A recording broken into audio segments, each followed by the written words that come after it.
everyone, and welcome back for another deep dive with us. We're going to be tackling something that we know a lot of you are interested in, studying abroad in either Australia or Canada as an African student. Yeah? We know you've got big dreams, and Yeah. we're here to help you chase them down. One thing we've noticed in all of our research is those visa rejection rates outright.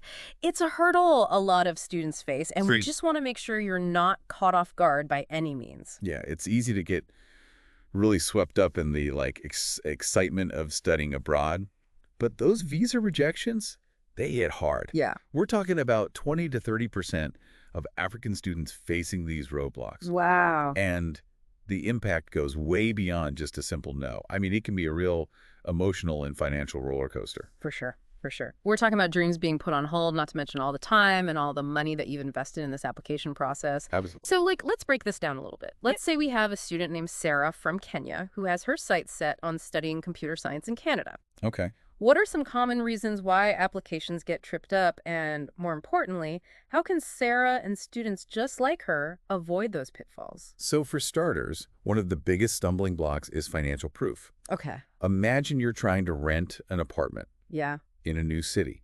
You wouldn't expect to just walk in and get the keys without showing you can actually pay the rent, right? Makes total sense. It's about showing and not just telling. Exactly. And it's the same principle with student visas. You have to demonstrate to those immigration officials that you've got the financial means to support yourself throughout your studies. Right. In Australia, for instance, students need to prove they have access to around AUD 20,290 per year.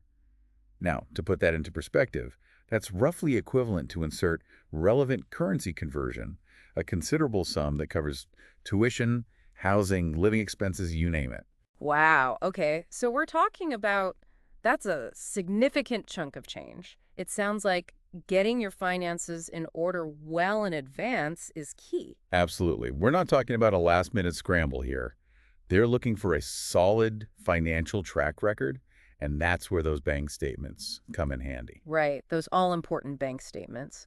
What should students like Sarah keep in mind when it comes to those? They need to paint a clear picture of your financial situation, showing you've had sufficient funds for at least 6 months before applying. Okay. Think of it as a financial health check for your visa application. 6 months. So the planning starts way before that plane ticket, huh? You got it. It's like laying a strong foundation for your application. But speaking of foundations, let's circle back to Sarah's academic journey for a sec. Okay. It's not just about the money. It's about connecting the dots between her past education and her chosen field, Right.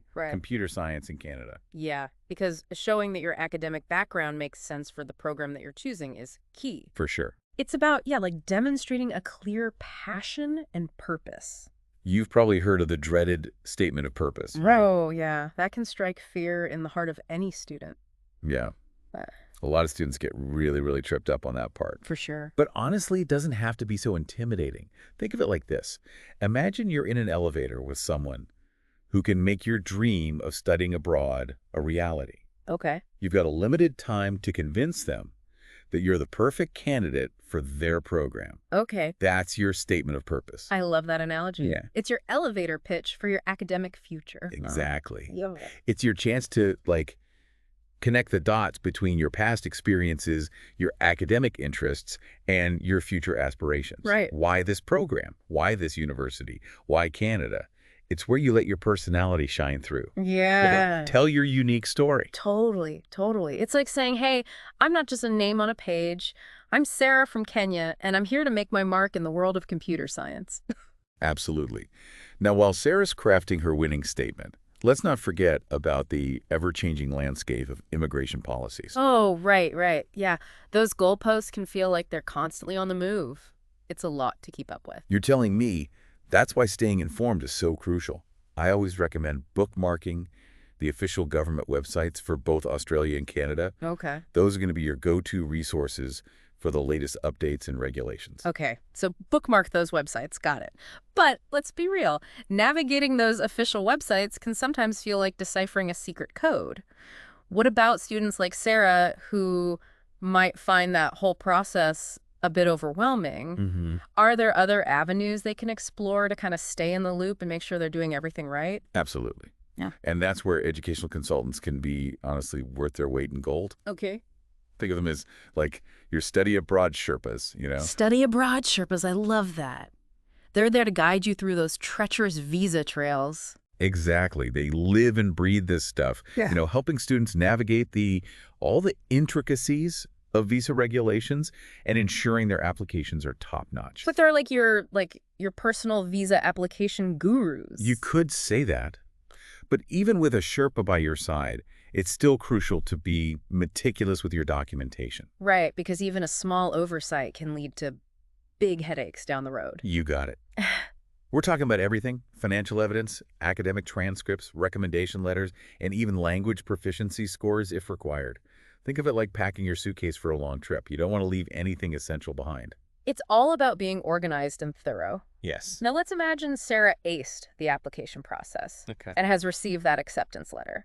What comes next? Yes. What kind of preparation is valuable even before she actually sets foot in Canada? So she's got her visa, bags are packed, excitement is in the air, but wait, there's more to it than just landing in a new country. Right. Okay. Getting that acceptance letter is a huge accomplishment. But it's just the beginning, really. There's like a whole world of adjustment waiting on the other side. I mean, cultural differences, university life, just like setting up a life in a new place. Yeah. That's where I think those pre-departure orientations come in. Oh, yes. Tell us a little bit more about those. What's so valuable about them? Think of them like a crash course in like how to thrive in Canada, Yeah. tailored specifically for students like Sarah.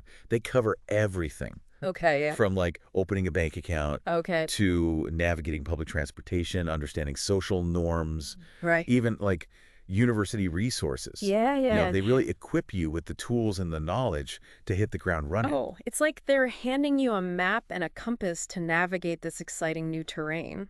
I love that. That's a great way to put it. Yeah. Now, let's maybe shift gears just a little bit. Okay. We've talked about all the positive steps, Mm-hmm.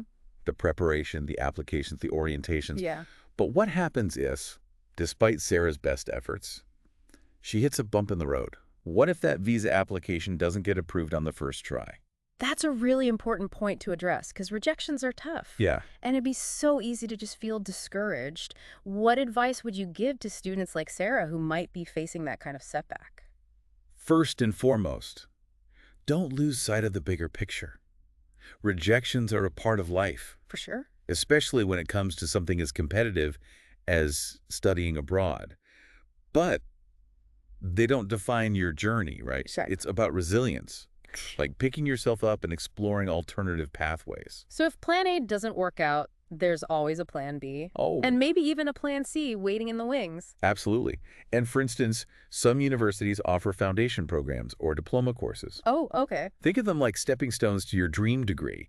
They allow you to build a strong academic foundation, gain some valuable experience, and potentially even secure direct entry into a degree program further down the line. That's a great point. So it's about finding the path that works best for you. Even if it means maybe adjusting your timeline or your approach a little bit. Exactly. And sometimes, like, those alternative paths can lead to unexpected opportunities and experiences that you might not have encountered otherwise. It's all part of the adventure, really. Right, exactly. And speaking of adventures, I think it's time to equip Sarah and all our listeners with some essential takeaways from our deep dive today. Yes, let's recap what we've learned because we covered a lot of ground today.